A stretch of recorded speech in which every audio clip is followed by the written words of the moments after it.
ఆంధ్రప్రదేశ్లో 9 కొత్త బస్ స్టాండ్లు రాబోతున్నాయన్న విషయం చాలామంది తెలుసు. కానీ 9 కొత్త బస్ స్టాండ్లతో పాటు ఇంకో వార్త హైలైట్ చేస్తుంది. అదేంటంటే కనుక రైల్వే స్టేషన్కి 1500 ఎకరాలు. ఒక రైల్వే స్టేషన్ కట్టడానికి అమరావతిలో 1500 ఎకరాల భూమి కావాలని అన్నట్టుగా చంద్రబాబు నాయుడు గారు అన్నట్టుగా దాని నిమిత్తమే ఒక రకమైన ప్రణాళికలు సిద్ధం చేస్తున్నట్టుగా కొన్ని వార్తలు అయితే కనుక మనం మామూలుగా అలా ఎలాగైతే హైలైట్ చేస్తున్నాయి. నిజంగా రైల్వే స్టేషన్ 1500 ఎకరాలు ఏంటండి? అవన్నీ మాట్లాడుకునే ముందు ఆంధ్రప్రదేశ్లో కొత్త బస్ స్టాండ్లు 9 కొత్త బస్ స్టాండ్లు ఎక్కడెక్కడ రాబోతున్నాయి ఏంటి ఆ విషయం మాట్లాడుకుందాం. మాట్లాడుకోవాలంటే ఫస్ట్ అయితే మీరు లైక్ చేయాలి, నాకు మోటివేషన్గా ఉంటుంది. లైక్ చేయడం మర్చిపోద్దు. లైక్ చేయడం ద్వారా ఈ ఇన్ఫర్మేషన్ ఎక్కువ మందికి పాస్ అవుతుంది. అంతేకాదు మీరు లైక్ చేయడం మీ బాధ్యత. కొత్తగా మన ఛానల్ చూస్తే పక్కాగా సబ్స్క్రైబ్ చేయండి. ఎందుకంటే ఏపీలో 9 కొత్త బస్ స్టాండ్లు రాబోతున్నాయి. ఎక్కడెక్కడ ఏంటి అని చెప్పే ముందు ఈ బస్ స్టాండ్ నిమిత్తం 165 ఎకరాల భూమి కావాలన్నారంట. ఎకరాలే మనం వాళ్ళుగా. అంతేకాదు ఇంటర్చేంజ్ హబ్బులని ఒక 3 హబ్బులు అయితే రాబోతున్నాయంట అమరావతిలోనే. అది అని కొన్ని ఏరియాలు అమరావతినే కాదు కానీ తాడిపూడి ఒకటి, అనంతవరం ఒకటి, నిడమర్రు ఒకటి, ఈ 3 చోట్ల ఇంటర్చేంజ్ హబ్బులు అయితే రాబోతున్నాయంట. తర్వాత ఇక్కడ ఇంటర్ స్టేట్ వాహనాలు ఆగుతాయి ఆ హబ్బుల కాడ. అమరావతిని 9 నగరాలుగా, నవనగరాలను కూడా పిలుస్తున్నారు అనుకోండి. కోర్స్ అమరావతిని 9 నగరాలుగా విభజించారు కాబట్టి ఆ 9 నగరాల్లో 9 చోట్ల ఈ 9 బస్ స్టాండ్లు అయితే కనుక రాబోతున్నాయి. అవి కూడా కొంచెం అడ్వాన్స్డ్గా ఉండే బస్ స్టాండ్లు అని అన్నారు. 9 బస్ స్టాండ్లు వచ్చినాయంటే ఖచ్చితంగా 9 డిపోలు అయితే రావాలా. అంటే బస్ స్టాండ్కి ఒక డిపో చొప్పున ఉండాలి కదా మరి మెయింటెనెన్స్ కట్టికి. కాబట్టి 9 బస్ స్టాండ్లకి 9 డిపోలకి అన్నింటికి కలిపి 165 ఎకరాలు కావాలి.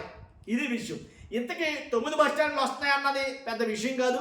9 బస్ స్టాండ్లు వస్తున్నాయన్న మాట పక్కన పెడితే ఆ 165 ఎకరాలు అన్న మాటే కొంచెం ఎక్కువగా జనాలు ఎక్కువగా మాట్లాడుకున్నారు. దాంతోపాటు రైల్వే స్టేషన్కి, అదే అమరావతిలో రైల్వే స్టేషన్కి 1500 ఎకరాలు కావాలన్నారంట.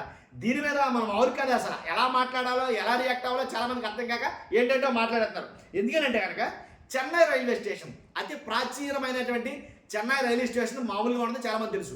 అలాంటి చెన్నై రైల్వే స్టేషన్కి 13 ఎకరాలు మాత్రమే పట్టిందంట. అలాంటి చెన్నై రైల్వే స్టేషన్కి 13 ఎకరాలు పట్టిందంట.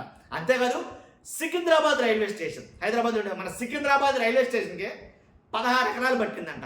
చెన్నై రైల్వే స్టేషన్కి 13 ఎకరాలు, సికింద్రాబాద్ రైల్వే స్టేషన్కి 16 ఎకరాలు.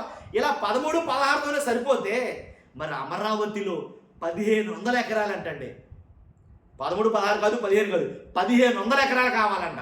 కాబట్టి దాన్ని మొత్తం అయితే చాలామంది చాలా రకాలుగా మాట్లాడుతున్నారు. అందులోనూ వడ్డే శోభనాద్రీశ్వరరావు ఎవరైతే ఉన్నారో, శోభనాద్రీశ్వరరావు వడ్డే కాదు, వ్యవసాయ శాఖ మంత్రి, ఆయన కూడా దాని మీద చాలా ఫైర్ అయ్యాడు. దాని గురించి చాలా వీడియోలు చేస్తున్నాడు ఆయన. కాబట్టి ఏం చేసుకుంటాం అంత భూమి అని ఫైర్ అవుతున్నాడు చంద్రబాబు నాయుడు గారి మీద ఆయన. కానీ 1500 ఎకరాలు అంటే ఆషామాషి కాదు, మాటలో కాదు, ఎకరం మామూలు విషయం కాదనమాట. కాబట్టి అంతేకాదు ఆ 1500 ఎకరాల్లోనూ 3 లక్షల మంది కెపాసిటీ ఉండే రైల్వే స్టేషన్ని కడదామని ప్లాన్ చేస్తున్నారంట. 24 ప్లాట్ఫామ్స్తో ఉంటుందంట అది. కాబట్టి అయ్యేనా జరిగేనా ఏమయ్యానో ఏంటో తెలియదు. కానీ అంతేకాదు ఇంకో వార్త హల్చల్ చేస్తుంది. ఇంటర్నేషనల్ ఎయిర్పోర్ట్కి 45,000 ఎకరాలు కావాలని అంటున్నారంట. విన్నారా? ఇంటర్నేషనల్ ఎయిర్పోర్ట్కి 45,000 ఎకరాలు. కాబట్టి ఈ ఎకరాల మాట చూస్తే కనుక ఇవన్నీ కాదులే అమ్మా, ఈ అయ్యే పని కాదులే అమ్మా అన్నారు చాలామంది. చూడాలి మరి ఏం జరుగుతుంది ఏంటనేది. చూస్తున్నా మీరు అందరూ కూడా ఫస్ట్ అయితే లైక్ చేయండి. ఏంటంటే ఇన్ఫర్మేషన్ పాస్ చేయాలి కాబట్టి ఈ లైక్ చేస్తే ఎక్కువ మందికి షేర్ అవుతుంది. కొత్తగా మనం చేస్తే పక్కాగా సబ్స్క్రైబ్ చేయండి. మీ అమూల్యమైన అభిప్రాయాన్ని వీటిపైన మీరేమనుకుంటున్నారో కామెంట్ రూపంలో తెలియజేయండి. Thank you very much.